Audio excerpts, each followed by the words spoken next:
नमस्कार, ये आकाशवाणी शिमला है। अब आप राजकुमारी चंदेल से प्रादेशिक समाचार सुनिए। प्रदेश के शिमला, मंडी और कुल्लू जिले में बादल फटने के बाद से लापता लोगों की तलाश के लिए सर्च अभियान लगातार जारी है। समेज में चल रहे सर्च ऑपरेशन के 7वें दिन आज सुबह सैंज के समीप सतलुज नदी के किनारे एक और शव बरामद हुआ है। शिमला के उपायुक्त अनुपम कश्यप ने बताया कि महिला का ये शव पूरी तरह क्षत विक्षत है और शव को पोस्टमार्टम के लिए रामपुर अस्पताल भेज दिया गया है। साथ ही कुल्लू जिला प्रशासन को भी इस बारे में सूचना दे दी गई है। 31 जुलाई को प्रदेश के कुल्लू, मंडी और शिमला जिलों में बादल फटने की घटनाओं में अब तक कुल 22 लोगों के शव बरामद किए जा चुके हैं। इनमें समेज में 10, मंडी के राजबन में 9 और कुल्लू के मलाणा व बागीपुल में 3 शवों को बरामद किया गया है। मंडी के उपायुक्त अपूर्व देवगन ने बताया कि बादल फटने के कारण लापता 10 लोगों में से 9 को ढूंढ लिया गया है, जबकि तेरंग हादसे में लापता एक व्यक्ति की तलाश लगातार जारी है। उन्होंने कहा कि लापता व्यक्ति को ढूंढने के लिए तलाशी अभियान का दायरा बढ़ा दिया गया है। उपायुक्त ने कहा कि प्रभावित परिवारों को गैस कनेक्शन, राशन और मेडिकल किटें भी उपलब्ध करवा दी गई हैं। इसके अलावा सभी मृतकों के परिजनों को 4-4 लाख रुपए की सहायता राशि जारी की गई है। मुख्यमंत्री सुखविंदर सिंह सुक्खू ने प्रदेश में सौर ऊर्जा उत्पादन को बढ़ाने की आवश्यकता पर बल दिया है। शिमला में आज ऊर्जा विभाग के वरिष्ठ अधिकारियों के साथ एक समीक्षा बैठक की अध्यक्षता करते हुए उन्होंने कहा कि ऊना जिला के पेखू बेला में 32 मेगावाट की सौर ऊर्जा परियोजना स्थापित की गई है और कुटलैहड़ क्षेत्र में 10 मेगावाट जबकि गगरेट में 5 मेगावाट की सौर ऊर्जा परियोजनाएं निर्माणाधीन हैं। मुख्यमंत्री ने कहा कि प्रदेश आगामी 6 महीने में लगभग 50 मेगावाट सौर ऊर्जा का दोहन सुनिश्चित करेगा।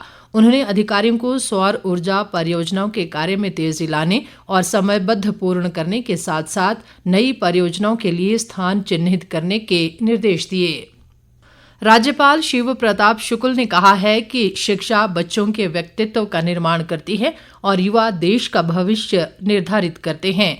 शिमला में आज दैनिक समाचार पत्र द्वारा आयोजित शिमला के मेधावी कार्यक्रम की अध्यक्षता करते हुए उन्होंने कहा कि शिक्षा का उद्देश्य अच्छे गुणों का सृजन कर बेहतर इंसान बनाना और बच्चों का लक्ष्य राष्ट्र के निर्माण होना चाहिए। राज्यपाल ने बच्चों को समय का सदुपयोग कर भविष्य की चुनौती के लिए तैयार रहने पर भी बल दिया। उन्होंने अभिभावकों से आग्रह किया कि बच्चों के समग्र विकास के लिए उन्मुक्त वातावरण उपलब्ध करवाएं और उन्हें सही दिशा प्रदान कर उनका सर्वांगीण विकास सुनिश्चित करें। प्रदेश में नशे की बढ़ती हुई प्रवृत्ति पर चिंता व्यक्त करते हुए राज्यपाल ने कहा कि अध्यापकों को युवाओं को इस बुराई से रोकने में महत्वपूर्ण भूमिका निभाने के लिए आगे आना चाहिए। उन्होंने मीडिया ग्रुप को बधाई देते हुए कहा कि इस प्रकार के सम्मान समारोह बच्चों को जीवन के लक्ष्य हासिल करने की प्रेरणा प्रदान करते हैं। इस अवसर पर शिक्षा मंत्री रोहित ठाकुर ने कहा कि वर्तमान प्रदेश सरकार बच्चों को गुणवत्तापूर्ण शिक्षा प्रदान करने के लिए कृत संकल्प है और शैक्षणिक अधोसंरचना के सुदृढ़ीकरण पर भी विशेष बल दे रही है।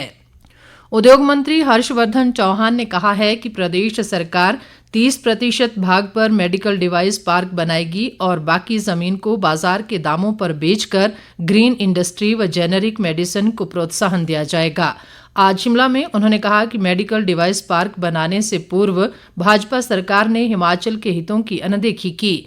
हर्षवर्धन चौहान ने कहा कि पूर्व सरकार ने 1 रुपये प्रति मीटर पर जमीन और 3 रुपये प्रति यूनिट बिजली उपलब्ध कराने का करार किया था, जिससे प्रदेश को लाभ नहीं होगा। प्रदेश के सीमांत क्षेत्रों में अवैध खनन को लेकर उद्योग मंत्री ने कहा कि सीमांत क्षेत्रों में अवैध खनन रोकने के लिए सरकार गंभीर है। ज्वालामुखी विधानसभा क्षेत्र से विधायक संजय रतन ने कहा है कि प्रदेश सरकार राज्य के हरित वन क्षेत्र को बढ़ाने की दिशा में अनेक पहल कर रही है।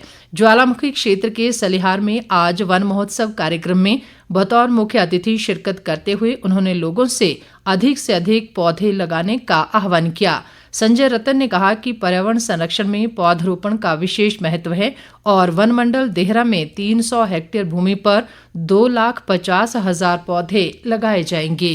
इसके साथ ही ये समाचार बुलेटिन समाप्त हुआ। नमस्कार।